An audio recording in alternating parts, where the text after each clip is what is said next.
நம்ம ஆளுங்க தானே நம்மள இவ்ளோ தூரம் சப்போர்ட் பண்ணி கூட்டிட்டு வந்தாங்க. அவங்களுக்கு தெரியாதா அவங்களோட பெஸ்ட் ஹாலிடேஸ் நம்ம கூட தான்னு. GT Holidays, South India's #1 travel brand. திடீர்னு பார்க்குறோம் 2 பேர் தமிழும் திகுதுன்னு லக்ஷ்மி அம்மா வந்தாங்க. ஏய் இங்கே என்னடா பண்ணிட்டு இருக்கீங்க, கருமம் தூக்கி போடுங்க அப்படின்னு அவங்க திட்டினாங்க. சரி வாய ரஜினி வா உனக்கு ஒன்று காமிக்கணும் அப்படின்னு. படையப்பா வேடிக்கையாக தான் நடந்துச்சு. அன்னைக்கு காலையில் திரு ராம்குமார் சிவாஜி சாருடைய மூத்த மகன் வாகினி உள்ள என்ட்ராரு KS ரவிக்குமார் அப்பா இதே வார்த்தை சொன்னார். நடிகர் திலகத்தை அங்கே ஸ்பாட்டில் பார்க்கறதுனாலே பெரிய விஷயம், சூப்பர் ஸ்டாரை ஸ்பாட்டில் பார்க்கறதுன்னா பெரிய விஷயம். இந்த 2 பேரோட சேர்ந்து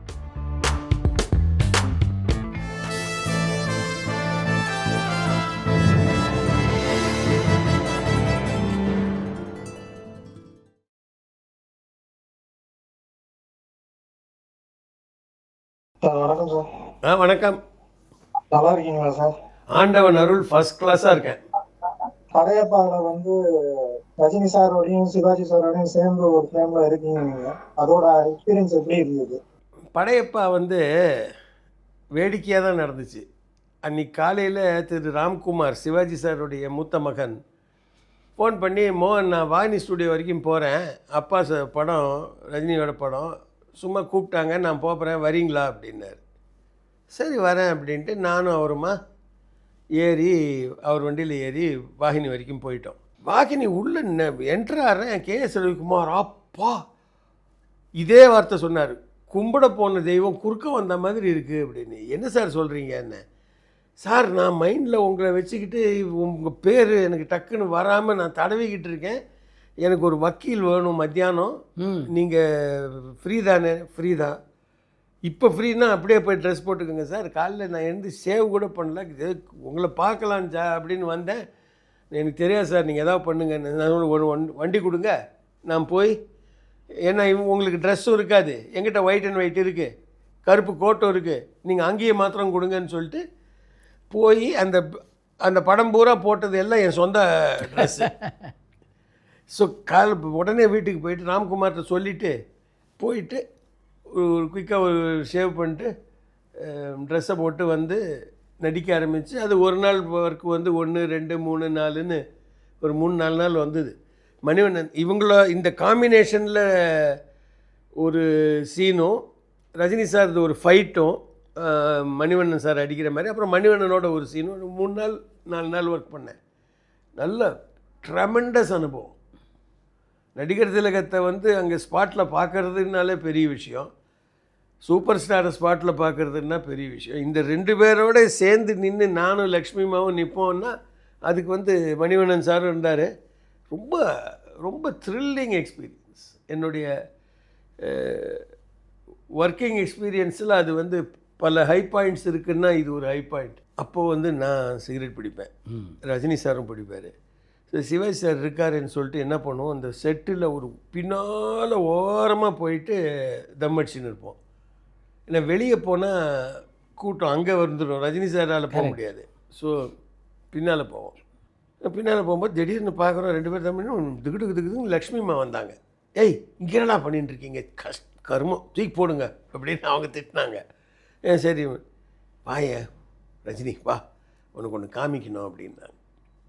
சரி போட்டுட்டு கொஞ்சம் தூரம் போகிறோம். இப்போது ஒரு சோஃபாவில் சிவாஜி சார் உட்காண்ட்ருக்காரு, அவர் இந்த பக்கம் பார்த்துக்கிட்டு இருக்காரு, நாங்கள் அங்கே இருக்கோம். நாங்கள் தம்மடிக்கு போனது அந்த மூலையில், அங்கேருந்து பின்னால் வந்துட்டோம். வந்தால் சிவாஜி சார் இப்படி உட்காந்து வெயிட் பண்ணு அப்படின்னாங்க.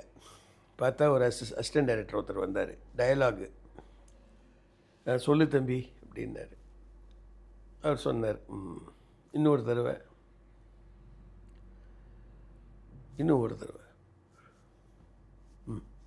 அப்படின்ட்டார். அந்த அம்மா லக்ஷ்மி அம்மா சொல்கிறாங்க, இப்போ பாரு வேடிக்கையை அப்படின்னு. இவர் உட்காண்ட்ருக்காரு. ஏதோ 4 லைன்ஸ் சார், அவருக்கு 4 லைன்ஸ். என் பேர் மோகன், எங்கள் சொந்த ஊர் மாயவரம், எங்கள் அப்பா ஒரு வக்கீல், நான் சினிமாவில் இருக்கேன். இந்த 4 மேட்டர்னு வச்சுக்கோங்களேன். இவர் உட்காந்து ப்ராக்டிஸ் பண்ணுறாரு. அதை என் பேர் மோகன், சொந்த ஊர் மாயவரம், அப்பா வக்கீல், நான் சினிமாவில் இருக்கேன்.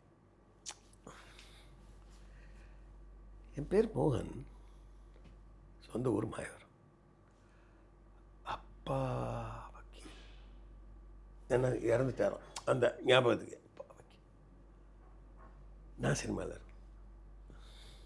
இப்படி வெவ்வேறு மாடுலேஷன் ட்ரை பண்ணி முடிச்சுட்டு லக்ஷ்மிம்மா சொல்கிறாங்க, பாடுறா டே பாடுறா, அந்த உழப்பை பாடுறா அப்படின்னு 4-5 மாடுலேஷன் பண்ணி முடிச்சுட்டு அப்புறம் டைரக்டர் சார் கூப்பிடுப்பா அப்படின்னாரு. அவர் கே.எஸ். ரவிக்குமார், உட்காரு சொல்கிறேன் எப்படி இருக்குன்னு கேளுன்னாரு.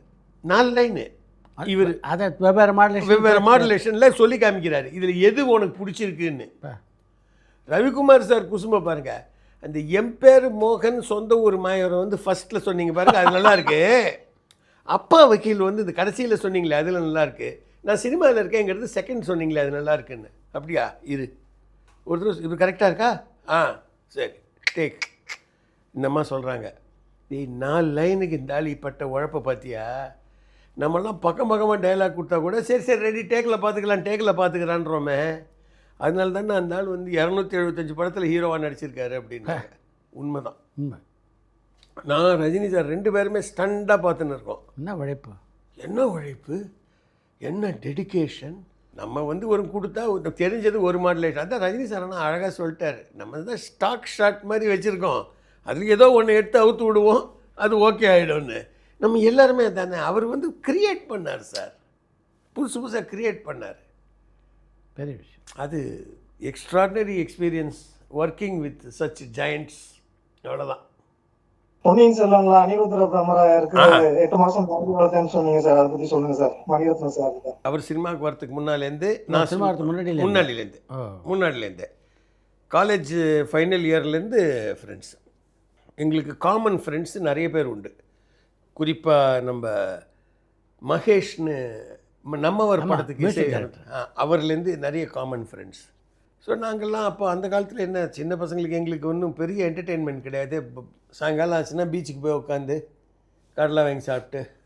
அப்போவே அவருக்கு சினிமா மேலே ஒரு நாட்டம். என்ன இருந்தாலும் வீனஸ் கிருஷ்ணமூர்த்தி ஃபேமிலி தானே. ஆமாம், ஜீன்ஸ் இருக்குல்ல.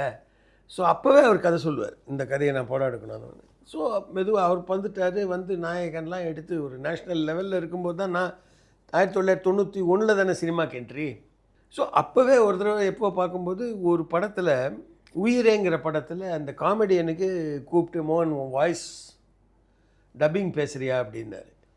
இந்த படத்தில் பேசுகிறேன், நான் அடுத்தது பண்ணும்போது நான் முகத்தோடு தான் வருவேன் அப்படின்னு சிரித்து விட்டார். வருண்டா ஏதாவது கேரக்டர் வரும்னு. ஒரு நாள் திடீர்னு அவரே தான் ஃபோன் பண்ணார், மோகன் ஃப்ரீயாக இருக்கியா. ஏன்னா நாங்கள் வாட்ஸ்அப்பில் பேசுகிறது இன்றைக்கும் ஆண்டவன் கிருபையில் அந்த நட்பு தொடர்ந்துக்கிட்டு இருக்கு. ஃப்ரீயாக இருக்கியா? இருக்கேன். ஆஃபீஸ்க்கு வரியா? வரேன். தென் ஹீ டோல்ட் மீ, இந்த மாதிரி பொன்னியின் செல்வன் பண்ண போகிறேன், அனிருத்த பிரம்மராயர்னு ஒரு கேரக்டர். இப்போ நீ படிச்சிருக்கியான்னா? படிச்சிருக்கேன். அனிருத்த தெரியும் கேரக்டர், அது நீ பண்ணால் நல்லாயிருக்கும்னு நினைக்கிறேன். சரி, தாடி வளர்க்குறியா? வளர்க்குறேன். ஒரு 6-7 மாதம் தேவைப்படும். சரி ஓகேப்பா, பட் 6-7 மாதத்துக்கு நம்ம ப்ராஜெக்ட் நீ ஷூட்டிங் ஆரம்பிக்க 6-7 மாதம் ஆகுன்ற.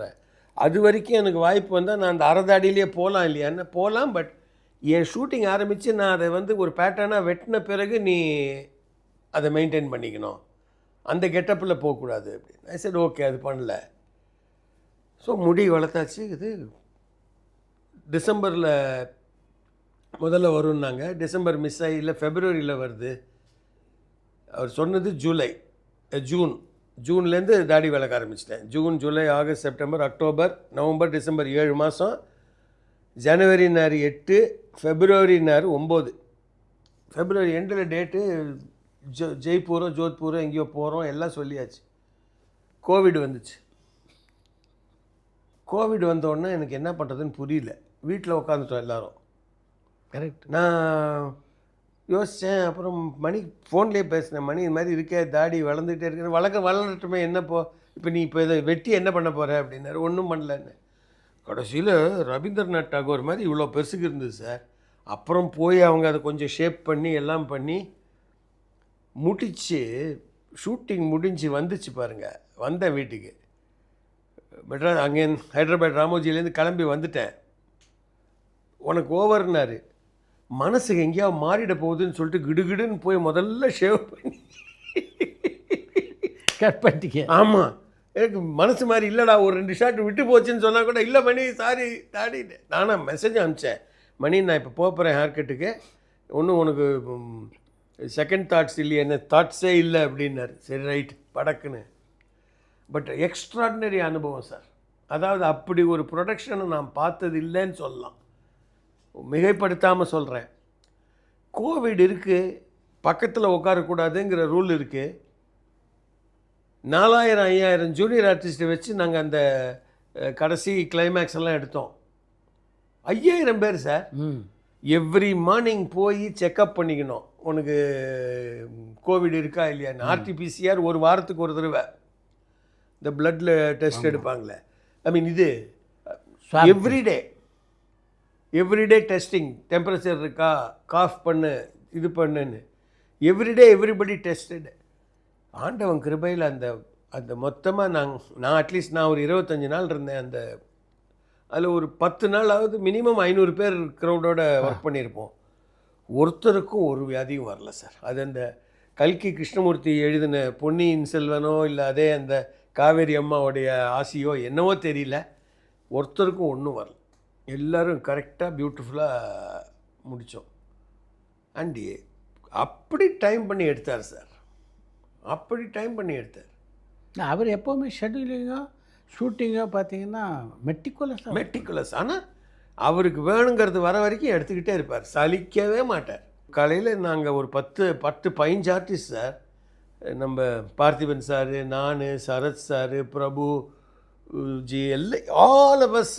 அன்றைக்கி பிரகாஷ்ராஜ், அவங்க லேடிஸ் சைடில் த்ரிஷாம்மா, அந்த எல்லோரும் உட்காண்ட்ருக்கோம் சார். 8 மணி ஆச்சு, 9 மணி ஆச்சு, 10 மணி ஆச்சு, 11 மணி ஆச்சு, ஒன்றும் சவுண்டே காணும். நான் எனக்கு தான் வரலையோ ஏன்னா, பட் சீன் பேப்பர் பார்த்தா எல்லோரும் இருந்தே ஆகணும். 11 12 ஆச்சு, ஒன்றும் புரியல. அப்புறம் இப்படி வெளில வந்து பார்த்தா சார் சம் செட் அப்படின்னாங்க. சரி ரைட்டுன்னு விட்டேன். சாயங்காலம் 5 மணிக்கு பொறுக்க முடியாமல் நான், பிரபு எல்லோரும் இதுலேயே உட்காண்ட்ருக்கோம்ல, கேரவேன்லேயே போர் அடிச்சு போச்சு. வெளில வந்து 5 மணி ஆச்சுன்னு அங்கே எல்லோரும் சேரை போட்டு உட்காண்ட்ருக்கோம். கரெக்டாக அப்போ தான் மணி வெளில வந்தார். வெளில வந்து இப்படி பார்த்தா எல்லோரும் உட்காண்ட்ருக்கோம். அப்போ தான் அவருக்கு ஓஹோ இவங்கெல்லாம் வெயிட்டிங்கில் இருக்காங்க. சாரி, எனக்கு செட்டு பிடிக்கல. யார் இவர் போட்ட செட்டு, இவர் காசில் எனக்கு செட்டு பிடிக்கல. ஸோ அதனால் தரணிக்கிட்ட சொன்னேன், காத்தால அவன் ஒர்க் போயின்ட்டுருக்கு, பார்ப்போம், லெட்ஸ் சி. அது எங்களுக்கு என்னென்னா இந்த ஆபரணங்கள் இந்த இதெல்லாம் கட்டிக்கிட்டு வேறு உக்காண்ட்ருக்கோம். ஸோ நல்ல வேளை காலையில் அந்த அசிஸ்டன்ட் டைரக்டர் ஒரு 1 ஹவருக்கு அப்புறம் சொல்லிட்டேன், கூப்பிட்டு கசங்கிடும், தங்கம் வேறு, எல்லாத்தையும் கட்டி வச்சிடுறேன், நீ எப்போ வேணுமோ 1/2 மணி நேரம் முன்னால் சொல்லி போட்டுக்கிறேன்னு. அட்லீஸ்ட் நம்ம ஷர்ட் பேண்ட்டில் இருந்தோம். பட் அவருக்கு சிந்தனையே இல்லை சார். 10 பேர் இருக்காங்களே, 15 பேர் இருக்காங்களே, அவருக்கு அந்த தாட் அந்த இதில் தான் எனக்கு அது செட் ஆகலையே, எனக்கு விஷுவலாக எனக்கு கிடைக்கலையே, எனக்கு அது நான் நினச்சது வரலையேன்னா அந்த ஒர்க்கில் அப்படி ஒரு டெடிகேஷன் அது. அண்ட் பிளானிங் ஒரு நாள் எக்ஸ்ட்ரா கேட்கல சார், ஒரு நாள் எக்ஸ்ட்ரா கேட்கல. அல்ல, அவ்வளோ பெரிய படத்தை இந்த நாள் இத்தனை நாள் எடுத்தது மிராக்கிள். அவங்க ஐ திங்க் அஃபிஷியலாக சொன்னது 140 டேஸ்ன்னாங்க. இல்லை, 140 நாளில் படம் முடிக்கலை, 140 நாளில் 2 படம் முடித்தாங்க. பொன்னியின் செல்வன் 1 and 2. எஸ், எங்களுக்கு நடிக்கும்போது இது இந்த பார்ட்டா எதுவுமே தெரியாது. ஏன்னா எடிட்டிங்கில் அவர் என்ன பண்ண போகிறாருன்னு தெரியாது. ஸோ அவர் சீக்வன்ஸை மாத்திரம் சொல்லுவார். இது வந்து போர் முடிந்து வந்த பிறகு, இது வந்து ஆதித்ய கரிகாலன் மரணத்துக்கு பிறகு அப்படின்னு அவர் சொல்லும்பொழுது தான் நாங்கள் வந்து ஓஹோ தோராயமாக இங்கே வரும்னு நினச்சிக்கிட்டு இருந்தோம். வெஜிடேரியன்ங்கிறனால எங்களுக்கு வரதுக்கு லேட் ஆனனால அவர் லேட்டாக சாப்பிட்டாருன்னு சொன்னீங்க. அதே மாதிரி சாருக்கும் அந்த மாதிரி எக்ஸ்பீரியன்ஸ் அவங்க அம்மாவுக்கும் அவருக்கும் வெயிட் பண்ணி வெஜிடேரியன் சொல்லியிருந்தார் சார் உங்க இன்டர்வியூவில். வெஜிடேரியன் பிரச்சனை இல்லை, அவர் எங்கள் வீட்டுக்கு சாப்பிட வரும்போது சின்னவர் வந்து ஹார்லிக்ஸ் தான் சாப்பிடுவார், பால் காஃபி டீ கிடையாது. அவர் காஃபி டீ சாப்பிடவே மாட்டார். நார்மலாக நம்ம யாரும் நம்ம வீட்டில் ஹார்லிக்ஸ் வச்சுக்க மாட்டோம். ஹார்லிக்ஸ் வந்து யாருக்கா யாராவது உடம்பு உடம்பு முடியாமல் இருந்தால் தான் அவங்களுக்கு கொடுப்பாங்க, இல்லை கர்ப்பிணி பெண்கள் இருந்தால் அவங்களுக்கு கொடுப்பாங்க. இவர் ஹார்லிக்ஸ் குடிப்பார். நம்ம வீட்டுக்கு வந்துட்டு நம்மக்கிட்ட ஹார்லிக்ஸ் அப்படின்னு கேட்டால் நம்ம ஐயோ ஹார்லிக்ஸ் இல்லையேன்னு முழிக்கிறது அவாய்ட் பண்ணோன்ட்டு அவர் இப்படி முன்னால் வந்து டைனிங் ரூமில் உட்காந்து சாப்பிட்டுட்டு இருந்தால் பின்பக்கமாக அவர் டிரைவர் வந்து சமையல் ரூமில் கொண்டு வந்து ஒரு பாட்டில் ஹார்லிக்ஸ் வச்சு சின்னவர் கேட்பார் கொடுங்கன்னுவார். என்ன பண்பு சார் அது? அருமை. அதாவது நம்ம வீட்டுக்கு வந்துட்டாரு, கரெக்ட். அவர் கேட்குறாரு, என்னால் கொடுக்க முடியலங்கிற என்னுடைய இயலாமை வந்து வெளிப்படக்கூடாது, நான் அதை வந்து ஃபீல் பண்ணக்கூடாதுன்னு சமையல் உள்ள வந்து அந்த அதுவும் எப்படின்னா பாட்டில் கொடுத்தாருன்னு வச்சுக்கோங்க, 2 ஸ்பூன் போட்டு அவர் கரைச்சி குடிக்க போகிறாரு, இருந்து எடுத்துகிட்டு போகலாம்ல, பாட்டில் வச்சுட்டு போயிடும். புது பாட்டில் ஹார்லிக்ஸ் கொண்டாந்து வச்சுட்டு சின்னவருக்கு அது அஃப்கோர்ஸ் 2ஆம் தடவைலேருந்து அவர் வராருனோடனே நாங்களே வந்து அவன் வந்தான்னா இல்லை வீட்டில் இருக்குது அப்படின்னு, ஏன்னா அவர் வராருன்னா தயார் பண்ணி வச்சு. கரெக்ட். பட் ஃபஸ்ட் டைம் போகும்போது அது பெரிய விஷயம். அந்த அந்த ஒரு பண்பு சார், அந்த ஒரு மற்றவங்க எப்படி ஃபீல் பண்ணுவாங்க, அவங்க ஹர்ட் ஆகிடுவாங்களோ, அவங்க ஒரு சின்னதாக டிசப்பாயிண்ட் ஆகிடுவாங்களோ. முன் யோசனை, என்ன முன் யோசனை சார்? அந்த முன் யோசனையினால தான் இவ்வளவு ஆண்டுகள் பிறகும் நம்ம உட்காந்து பேசிக்கிட்டு இருக்கோம்.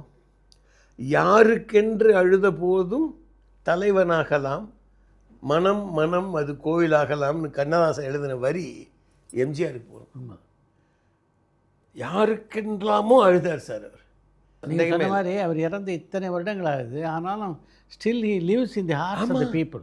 சார் நான் இருக்கிற வரைக்கும் என்னுடைய மெமரிஸில் அவர் ஃப்ரெஷ்ஷாக இருப்பார் சார். அது மாதிரி தான் பல பேருக்கு. ஆமாம், அதுதான் அப்படின்ட்டாருன்னா போச்சு, எங்கேயோ கோவம், யார் மேலேயோ எங்கேயோ கோவம்னு அப்படின்னாருனால அவர் அசிஸ்டண்ட்டு எல்லாம் பார்ப்பானுங்க, என்ன ஆச்சு, ஏன் இவர் பரபரப்பாயிடுவாங்க. ஆமாம், ஐயோ. அண்ட் அவர் கூட இருந்தவங்க எல்லாம் என்ன ஒரு கத்தி முனையில் ட்ராவல் பண்ணியிருப்பாங்க சார். அது பத்மநாபனாக இருக்கட்டும், இங்கே ஆஃபீஸில் குஞ்சப்பனா சாமியாக இருக்கட்டும், ஆரம்பிச்சாராகவே வச்சுக்கோங்களேன். அண்டு கால்குலேட்டட் மூவ்ஸ்னால் எம்ஜிஆர் இது மாதிரி எல்லா கலைஞரை வந்து ஜீனியஸ்ன்னுவாங்க. எனக்கு என்னவோ எம்ஜிஆர் வந்து இன்னும் பெரிய சாணக்கியன்னு தோணுது. ஏன்னா அவர் எப்போ 1954-55லேயே பிளான் பண்ணிட்டாரே, ஆட்சியெல்லாம் வரல, 67 தானே ஆட்சி வந்து, 64 எங்கள் வீட்டு பிள்ளையில் ஒரு காலம் வரும் என் கடமை வரும்னு பாடிட்டாரே. ஸோ ஹீ பிளான்டு பக்கா பிளானிங்கோட வந்து தன்னுடைய கரியரை மூவ் பண்ணியிருக்காரு. அது வந்து only a great man like MGR can do. Okay sir, நன்றி சார், நன்றி. சிவாஜியோட எப்போ உங்களுக்கு முதலாக பழக்கம்? சிவாஜி சாரை பார்த்தது அவர் வீட்டுக்கு போனால் அந்த பெரிய டைனிங் டேபிள் அதில் அவர் உட்காண்ட்ருக்காரு. நான் உள்ளே போனேன், வாடா அப்படின்னு ஒரு வார்த்தை சொல்லி கூப்பிட்டாரு. செட்டுக்கு இல்லாத அப்படின்னு ரிட்டையர் அன்றைக்கி செத்துருவேன்டா நான் அப்படின்னா அது 1995 அமெரிக்க அரசு வந்து மர்லின் மன்ரோங்கிற மிகப்பெரிய நடிகைக்கு ஒரு ஸ்டாம்ப் போட்டாங்க.